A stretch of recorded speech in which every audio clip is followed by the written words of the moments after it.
Hi, this is Scott Garibay, and today we're going to talk about Dungeons and Dragons, and we're going to talk about the film Where the Crawdads Sing. We're going to talk about responsibility of the dungeon master to manage, to decide very carefully whether a story they're telling is going to be shenanigans or significance. All right.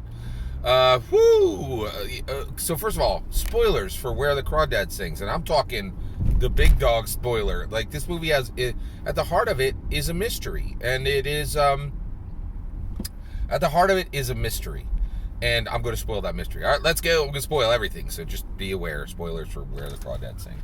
All right. So this movie, let's talk about the movie itself a little bit, and then it makes a major mistake, right? That we very, very carefully have to avoid. We as Dungeon Masters cannot make this mistake. And frankly, I am shocked at the writers and directors and producers of this film, that this film carried the message it did. It has Where the Crawdads Sing had a very, very bad message. All right. So let's talk about it from the perspective of a film, right? I hate to say this, but this is a pretty good movie.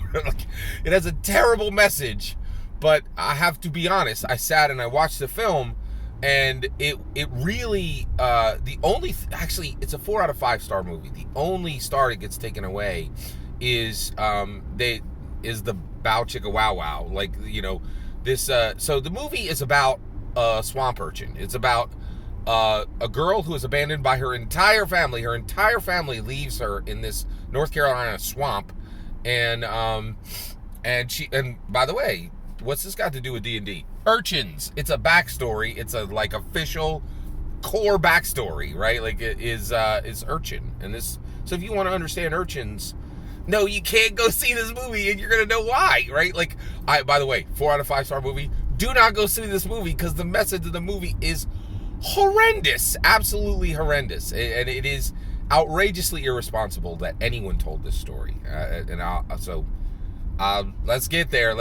Okay, but I have to admit, I went to see this movie, and I very much enjoyed the movie from start to finish. Except for this swamp urchin, she sleeps with two men, right? And there's just the scenes are too extended. They should have cut the black way earlier. Nah, they don't need all this. And I think if they had made that, the love scenes in the film a little more, if they had used veils, if they had used the safety tools of veils, right, or and just went to black earlier, this would have been more accessible to people, right? So that's the only thing I didn't like about it, right? But as far as the drama of it, the characters that were presented in it, except Swamp Urchin, Swamp Urchin's name is Kaya, right? Everything else in it is really top notch. I mean, spectacular, right? Like, really, really good, right? But here's the problem, okay? This movie takes you on a journey, and it's like, hey, look at this poor girl. She is in a swamp, and she was never allowed to go to school. She went to school for one day. The kids in the town mocked her and said, "Oh, it's the dirty swamp urchin." I'm like, whoa, that's terrible, man. You shouldn't be calling somebody a swamp urchin. That's horrible, right? And so the whole town refers to her as swamp urchin, right? And so you have this situation going on, and throughout her, so she has no education, right? She lives in, first her dad beats her siblings and her mother. Her mother leaves without the kids, right? Then, one by one, her 2 older sisters leave together, and then her older brother leaves, and they all leave her there with her father, and then her father leaves, and literally everyone leaves her in the swamp, and now she's a swamp urchin, right? So swamp urchin, the whole town is they know she's living out there by herself, right? But nobody wants to take responsibility for her, except Jumpet and Mabel. So Jumpet and Mabel are the African American store owners, right? And they put up with a lot of prejudice because they live in North Carolina back in the day, and this takes place in the 50s, 60s, right? And so it's a period piece. And they treat her with kindness, and they make sure that she never has, that she never goes hungry, that she has nice clothes, that she has books, right? They are very, and even lollipops, they are the heroes of this story. And that is a good message that this movie is like that. Sometimes when you are the subject of prejudice, it can give you an empathy and a kindness and a tolerance that the privileged lack. That's a good message, right? But that's not the only message this movie carries, right? So all the entire town has this horrible prejudice against swamp urchin. They're like, you raised without parents, you ain't got no you raised without parents, you ain't got no schooling, and we don't know what you do in that swamp all by yourself. And so there's terrible stories that come up. They're like, she was raised by wolves, her eyes glow in the dark, she's dangerous, right? And you could see all these terrible scenes in the movie where mothers and fathers are like, hey, that's the swamp urchin girl, don't look at her. If you get engaged with her, she's outrageously dangerous and you could be harmed, right? And you're like, man, you ugly, repugnant, prejudice people. That is horrible. Swamp urchins can be fine and nice and just as tolerant and good as you, right? And so the movie, so like it shows us, hey, prejudice is ugly, right? Until the end. So here's the story real quick. She falls in love with this dude named Tate, and they have a powerful relationship, romantic relationship that builds. And Tate's then like, hey, I'm going to go become a chemist. I'm going to college. And she's like, don't go to college. I'm swamp urchin. I know you're going to get up there and meet some nice non-swamp, non-urchin girls, and you ain't never going to come back. And he's like, no, I'll be back in a month, right?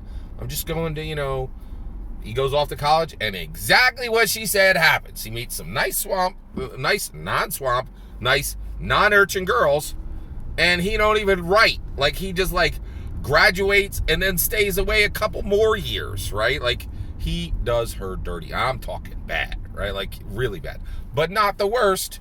Then she meets this guy, Chase, who's a privileged, rich jerk, who, unbeknownst to her, is actually engaged to one of the fancy girls in town. And he is going to her, he's meeting her in the swamp, bringing her picnics and doing all this stuff. And the only reason he's doing all this is to sleep with her. And that's exactly what happens. They sleep together, and then she meets his fiance by accident and realizes he's been lying to her the whole time, right? And then when he tries to explain to her, what is happening, it goes bad, and he actually beats her and does something that's even worse. Absolutely horrible, right? Just terrible to her. So she is really terribly treated by both of the men in her life, right? So then Chase is found at the bottom of a fire tower, having fallen 80 feet from the top of the tower directly into the swamp mud, and he died, right? Now he's dead. The whole town is like, oh, it's swamp urchin. That poor, he had a nice boat, he had nice clothes, he's a nice privileged white person. Swamp urchin done killed him, right? Like, and you're like, man, you dirty, repugnant, prejudiced people, you town people, you are so repugnant, and so that is terrible that you would accuse swamp urchin of murdering that of murdering that horrible villainous man, right? Like, because yes, he was a villain, right? And maybe he needed a good killing, but the reality is, this is a society, man. If you wants to kill somebody, you've got to determine what their crime is, go to the police and say, this dude did this crime, and I want justice, right? That's how civilized people do, right? And then the people are like, well, swamp urchins ain't gonna use justice. They ain't gonna do, they ain't gonna go through the justice system. They're just gonna kill somebody. And you're like, that is prejudice, you dirty, that is horrible. You prejudiced, repugnant people, right? Like, you can't just be accusing swamp urchins of murder, right? And so we go through this whole trial, right, where swamp urchin girl, and even the lawyer's like, hey, y'all's been judging swamp urchin since day one, right? But it was wrong, and today you need to do the right thing, and the evidence isn't there, right? And so they do, and the town people, the jury, are like, swamp urchin innocent. But then we as the viewers, we see that she leaves a rich life with Tate, who she forgives. She should definitely not have forgiven him, in my opinion. She forgives Tate, and they live a rich life, and she dies at like 80 years old. And she actually sees her mother return to her in a vision, and then she dies in the swamp, and they bury her. And Tate then is just reminiscing through her swamp urchin hut that was super nice, that she had in the swamp. And in the trial, they said the murderer is the person who has his ornate shell necklace, right? Somebody took it from him, and they left all his valuables, his wallet, everything, right? He even had a knife. Like, so basically, the only thing that was taken from him was this ornate shell necklace. So that means that whoever murdered him was specifically angry with him, and that this was a murder of passion, right? And in the end, he finds a journal that she's like, yep, I totally murdered Chase, and here's the swamp, and here's the necklace, and I got away with it. And you're like, wait a second, you cannot say this. You cannot say that Chase's mother, who was like, hey, don't date Swamp Urchin, she is outrageously dangerous because she never had any parents, and she's outrageously dangerous because she never went to church, and she's outrageously dangerous because she never had anybody to tell her what right from wrong, and she's outrageously dangerous because she lives in the swamp, and she's outrageously dangerous because Swamp Urchin, right? That is a horrible, repugnant, prejudiced message, which the movie 100% confirms, right? Every prejudiced, repugnant town person was 100% right. Like, she was a swamp urchin, was like, I don't need to deal with justice. I'll just kill this fool myself like a praying mantis, right? Like, you cannot put that in a film. That is a horrible, horrible message. So here's the lesson. We are dungeon masters, right? We have to be aware of every message we tell. And the message of Where the Crawdad Sings is beware of people who are different than you and are raised in non-traditional ways. That is a horrible, horrible message, right? Like, that is a horrible message and should not be said to anyone. So this is a horrible, repugnant, like, the message of this film is horrible and repugnant. Now, the problem, I know why they got here, right? The authors got there because they're like, shenanigans, you didn't expect it. And boy, did I not expect it. I was like, who's the killer? Oh, Tate, that makes a lot of, but you're like, it can't be Tate because it's too obvious, right? And then you're like, what about Jump It? You know, her father figure, the black storekeeper, he like, you know, he really felt like she was his daughter. Like, he took very good care of her. And I know as a father, if somebody done my daughter wrong, ooh, yeah. Like, you know, any father's gonna know, yeah, man, like, yeah, somebody did good killing, right? Like, you know, it's, yeah.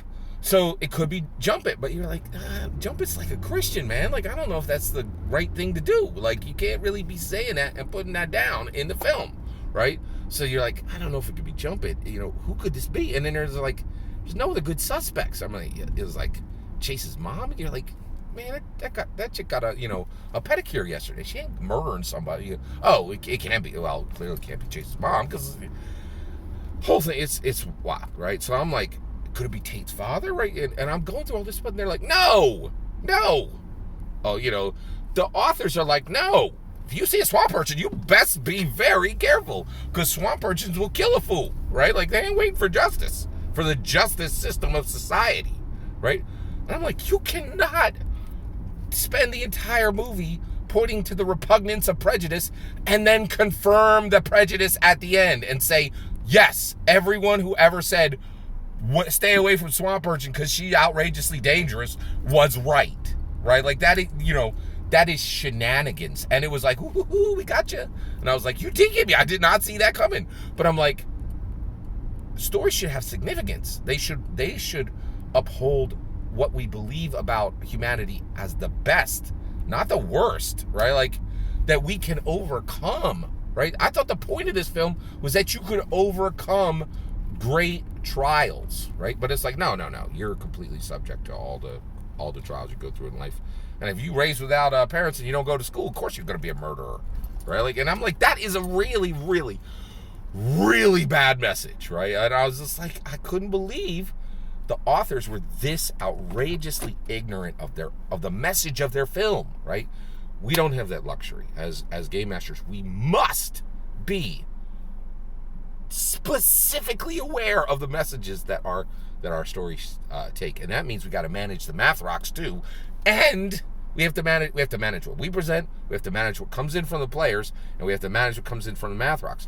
Sometimes that there can be a story that goes in a different direction, right? But then we got to craft a way to make it understood. There has to be a good moral, right?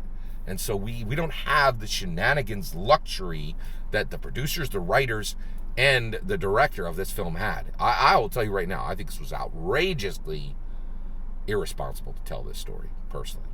Taylor Swift did a song for it. Taylor Swift, what are you thinking, man? This is not cool. This is not the movie to make a song for, right? Like, swamp urchins are murderers? Like, that's not a good message, right? Be very careful as a dungeon master of the message that your story is taking you for. And that means you got to understand where all of it can go, where the players can take the story and where fate can take the story, which means, again, dungeon master is the hardest role in the world. All that's my humble opinion. I'd love to hear your humble opinion. Let me know in the comment below. Please consider subscribing. Have a wonderful millennium.